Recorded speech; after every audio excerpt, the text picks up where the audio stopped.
Olá pessoal, bem-vindos a mais uma aula de botânica. Neste momento nós iremos continuar com a discussão a respeito das angiospermas, porém agora a gente dará uma ênfase na parte da reprodução. Como nós vimos na aula anterior, para a gente discutir reprodução, nós envolvemos as estruturas femininas, que é o gineceu, e as estruturas masculinas, que é o androceu. Bom, como eu disse para vocês, o gineceu ele é formado por um conjunto de estruturas chamadas de carpelos ou também pistilos. Okay? Essas estruturas formam o gineceu. Elas são formadas por essa estruturazinha aqui em cima, que é estigma, esta hastezinha aqui, né, que nós vimos, que é chamada de estilete, por essa porçãozinha mais dilatada aqui, que é o ovário, e por essa estrutura aqui no meio, que nós chamamos de óvulo, ok? Este óvulo aqui, pessoal, ele também vai ser chamado de megasporângio, ou nós também podemos encontrar essa estrutura com nome diferente de óvulo ou megasporângio, né? A gente também pode encontrar o nome ginesporângio, né, que vem de gineceu. Mas de modo geral a gente chama de megasporângio mesmo, ou de óvulo, ok? Bom, então este óvulo ele vai estar sendo protegido, né, por essa estrutura mais externa aqui, que é o tegumento, ok? Este tegumento aqui, né, é uma estrutura diploide, uma estrutura 2N, ok? Bom, e no interior aqui deste tegumento, nós temos o óvulo, ou megasporângio, ginesporângio, como é que vocês queiram chamar, ok? Bom, pessoal, o que nós sabemos é o seguinte: este megasporângio aqui, ele é uma célula 2N, né? Ele é uma célula diploide, ok? E como nós sabemos, esses megasporângios aqui vão dar origem aos megásporos, aos ginósporos, né? E se nós temos uma célula 2N e esses três conjuntos aqui de esporos são células N, ok? Então a transição de um processo para o outro é mediado por uma meiose, né? Uma divisão reducional, ok? E nessa divisão reducional, formando essas células aqui, N cromossomos, estas células aqui, elas vão ser chamadas de megásporos, tá? Megásporos ou ginósporos, ok? Então nós formamos aqui 1, 2, 3, 4 ginósporos ou megásporos, ok? Que é uma célula sofre meiose, ela dá origem a 4 células. Só que essas três últimas células aqui, elas vão se degenerar, ok? Vão ser reabsorvidas pela planta. Só vai sobrar esta célula aqui, tá? Que nós damos o nome para ela de megásporo funcional, okay? Megásporo funcional ou ginósporo funcional, novamente como vocês quiserem chamar, ok? O que vai acontecer é que esse megásporo funcional aqui, né, uma célula haploide, ela vai fazer uma outra divisão celular, na verdade mais 3 divisões celulares, né? O que diferencia, no caso, das gimnospermas, né? Lá nas gimnospermas a gente tinha a formação do megásporo, e esse megásporo já sofria divisão celular e formava lá o arquegônio com as zoosferas, ok? Aqui, pessoal, esse megásporo funcional, ele vai sofrer 3 mitoses sucessivas, ok? 3 mitoses seguidas, ok? O que acontece em 3 mitoses seguidas? Se eu tenho uma célula e ela sofre mitose, ela vai produzir 2 células. Então aqui eu tive a primeira mitose. Se eu tenho uma segunda mitose, essa outra célula vai produzir outras 2 células. E eu tenho a minha segunda mitose. Se acontecer uma terceira mitose, cada nova célula vai dar origem a outras 2 células, ok? Então, no final das contas, nós teremos 1, 2, 3, 4, 5, 6, 7, 8 células, ok? E é o que nós iremos observar aqui. 3, 4, 5, 6, 7, 8 células. Então, essas 8 células derivadas desse megásporo funcional elas estão na parte interior, né, aqui deste tegumento, ok? E eles vão ser isolados por uma estrutura que é considerado o gametófito feminino, na verdade, né? O gametófito feminino aqui, então, é chamado de saco embrionário, ok? Que é o gametófito feminino. Então, o gametófito feminino vai dar origem, né, aos gametas, ou vai conter os gametas, ok? Então, quais são as células que fazem parte desse saco embrionário? Nós temos essas três células que estão aqui na região superior, elas são chamadas de antípodas. Antípodas, ok? Nós temos estas duas células que estão aqui na região mediana, tá? Essas duas células aqui são chamadas de núcleos polares, ok? Que são células que nós vamos ver que tem uma importância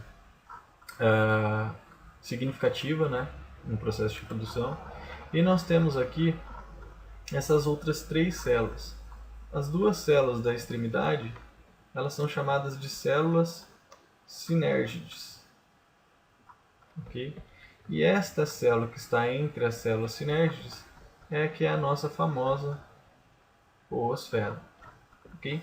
Então aqui dentro desse processo, pessoal, o que nós vamos considerar neste momento importante são essas oosferas aqui, na verdade esta oosfera e esses núcleos polares, tá? Vamos deixar eles circulados aqui, que logo nós voltaremos aqui para discutir o que vai acontecer com essa oosfera e com esses núcleos polares, ok? Bom, aí a gente passa aqui para o androceu, né, que são as estruturas masculinas. Como nós já vimos, pessoal, o androceu ele é formado por um conjunto de estames, ok? E o estame é essa estrutura aqui, dividida. Essa estrutura que forma um cabinho aqui, que é chamado de filete, né? Que na maioria das vezes serve como sustentação e para expor essa estrutura aqui em amarelinho, são as anteras, ok? Depois nós vamos compreender isso aqui, a função, na verdade, desse filete de uma forma mais complexa nas próximas aulas, ok? Bom, se nós fizéssemos um corte transversal aqui nessa antera, a gente observaria uma estrutura parecida com isso aqui, ok? Então essa estrutura toda aqui é uma antera, ok? Então a gente vê que um corte da antera vai expor essa estrutura aqui, né, que está na parte inferior das anteras. Então se a gente expandir essa estrutura, a gente teria algo parecido com esse esquema que eu fiz aqui para vocês, ok? Ele é formado por essas estruturas achatadas aqui, né, que são nada mais do que os sacos polínicos, ok? Sacos polínicos. Aqui embaixo também nós temos os sacos polínicos. Esses sacos polínicos, pessoal, também são células formadas por células 2N, né, por células diploides, ok? Então, cada uma dessas células aqui são células diploides, né? Elas vão sofrer meiose, ok? Vão sofrer meiose e vão produzir essas célulazinhas que estão aqui no interior, que são chamados de micrósporos, né? A gente pode chamar de micrósporos ou podemos chamar também de andrósporos, tá? Assim como esses sacos polínicos aqui, nós também podemos chamá-los de microsporângios ou androsporângios, ok? Bom, então esses sacos polínicos, que são células diploides, vão produzir os micrósporos ou andrósporos aqui também por um processo reducional que é a meiose, ok? Bom, então nós temos aqui, né, um micrósporo ou um andrósporo, ok? E esse micrósporo aqui, pessoal, ele vai dar origem, por meio de mitose, a essa estrutura aqui, toda, que é chamada de grão de pólen, né? O grão de pólen, pessoal, ele é o gametófito, né? O gametófito masculino, que vai produzir os gametas, ok? Este grão de pólen, esse gametófito, ele é formado por essas duas células, ok? Essas duas células aqui com esses núcleozinhos, tá? Estas células superiores aqui são chamadas de células germinativas, ok? E esta célula aqui embaixo é chamada de célula vegetativa, ok? O que acontece, pessoal, é que quando esse grão de pólen encontra essa estrutura aqui, né, que na verdade essa estrutura aqui, que é o carpelo, quando ele encontra o estigma, ele vai sofrer um estímulo, ok? Um estímulo desencadeado por aquele reconhecimento de espécie específico que eu falei para vocês, e vai acontecer o seguinte: estas células germinativas aqui sofrem uma mitose e formam dois núcleos, são chamados de núcleos espermáticos. Okay? Então, esses núcleos espermáticos são derivados, na verdade, dessas células germinativas. Okay? Essas células vegetativas elas começam a se proliferar, tá? Na verdade, se estender, né? Não proliferar, e vai formar essa estrutura compridinha aqui, que é o tubo polínico. Okay? Então, o tubo polínico tem origem a partir dessas células vegetativas aqui, a partir de estímulos químicos. Okay? Quando forma esse tubo polínico aqui, o que acontece é que esses núcleos espermáticos vão escorregar para cá. Okay? Eles vão escorregar para cá e vão descer para esse tubo polínico. Vamos entender este processo aqui no contexto da estrutura feminina. Okay? Vamos lá. Então, na estrutura feminina, eu demonstrei para vocês que a gente tem o estigma aqui em cima, né? Logo abaixo do estigma, a gente tem aquela hastezinha, que é chamada de estilete. E aqui a porção mais dilatada, que é o óvulo. Okay? E aqui, né, dentro do óvulo, a gente vai ter aquele conjunto de células dentro do saco embrionário, né? Então nós temos aquelas três células aqui em cima, que são as antípodas. Nós temos as duas células aqui, que são os núcleos polares.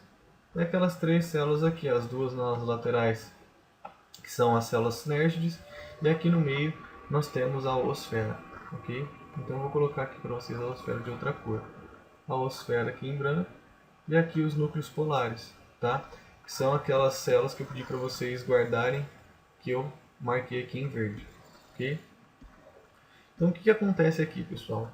Quando o grão de pólen se assentou aqui na estigma, né? O grão de pólen veio parar aqui na estigma por diversos mecanismos de polinização que a gente vai ver nas próximas aulas. Então o grão de pólen parou aqui em cima,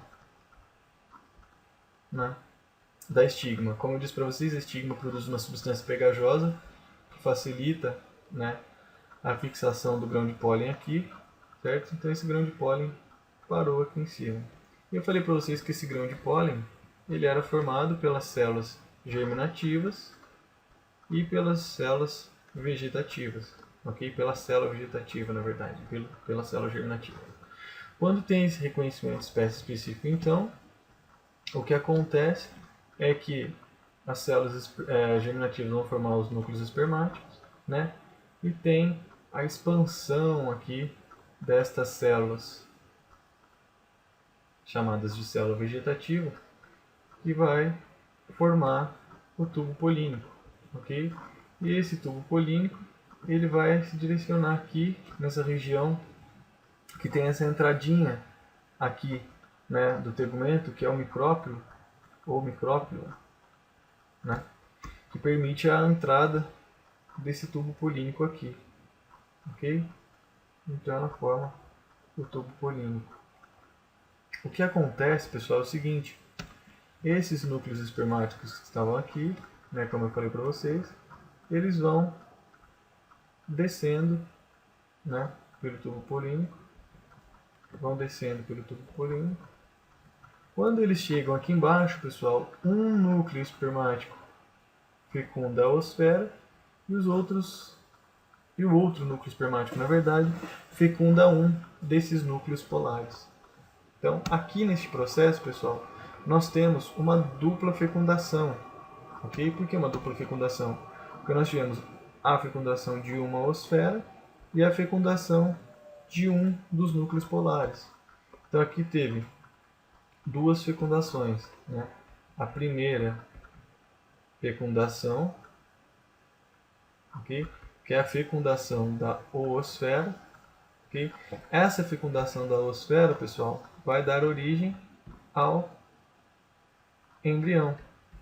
Okay?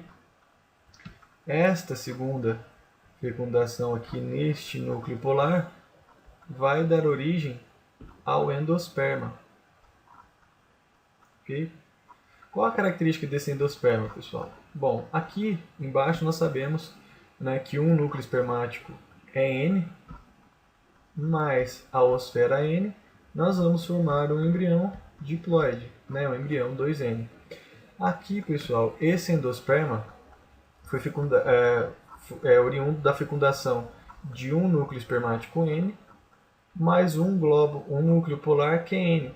Só que aqui do lado, pessoal, nós temos mais um núcleo polar, que também é N, certo? Então a junção de dois núcleos polares mais uma célula espermática, um núcleo espermático, nós vamos formar um conjunto triploide, né, 3N. Então esse endosperma aqui, ele é 3N, ok? Exatamente por conta dessa dupla fecundação que houve aqui.